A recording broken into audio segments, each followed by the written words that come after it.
All right, boss. So where to then? Oh, crap.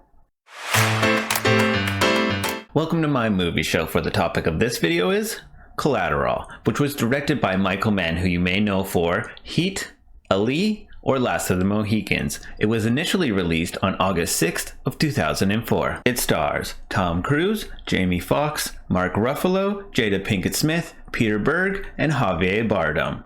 The spoiler-free plot goes, a cab driver begins a shift that starts like any other workday, but after picking up a mysterious passenger that hires him for multiple stops, all he can hope to do is survive the stranger's wrath and minimize any collateral damage along the way. A quick shout out to the director Michael Mann, who actually undertook weapons training before filming so that he could direct the action scenes as best as possible, and as for the soundtrack, it's a pretty solid mix of songs that are paired quite well with the scenes that they're in. Mark Ruffalo is reliably good as a narcotics detective caught up in the unfolding aftermath, and though Javier Bardem does have one of the smaller roles, he still managed to use his screen time effectively to be his usual intimidating self. For Jada Pinkett Smith, I'm not personally a fan of all her work, awesome, though I did quite enjoy her in this, and I find Jamie Foxx's performances to be kind of hit or miss, but luckily enough, this one's a win for sure. Tom Cruise is great and really needs to take on more villainous roles. He has this kind of unhinged energy that fits a big bad near perfectly in my opinion.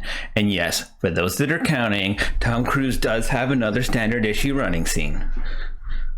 Wait.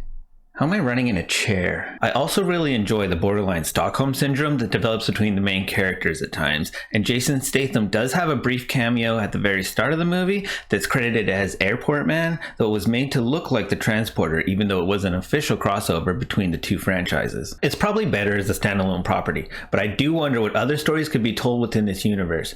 And something about the movie taking place at night almost adds to the tension of the scenario, and I really like that. This is one of those motion pictures that went through so many changes. Locations, actors, even the director, yet it still managed to pull itself together quite well. They even had to replace the cinematographer after 3 weeks of filming. There was even a version that was almost greenlit that would have respectively starred Adam Sandler instead of Jamie Foxx and Russell Crowe instead of Tom Cruise. At the beginning, there's a split second where Cruise nearly gets in another taxi, and I sometimes wonder what that version of the film would have looked like.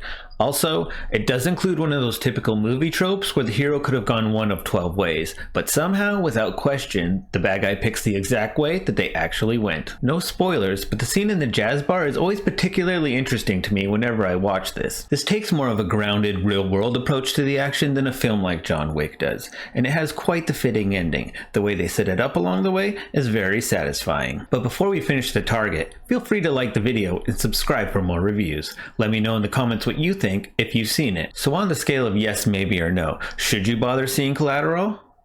Yes, you should. It's an interesting thriller with the right mix of action that's worthy of your time. But no one knows your taste like you do, so watch the trailer in the description and make your own decision. Thanks for watching, and be well.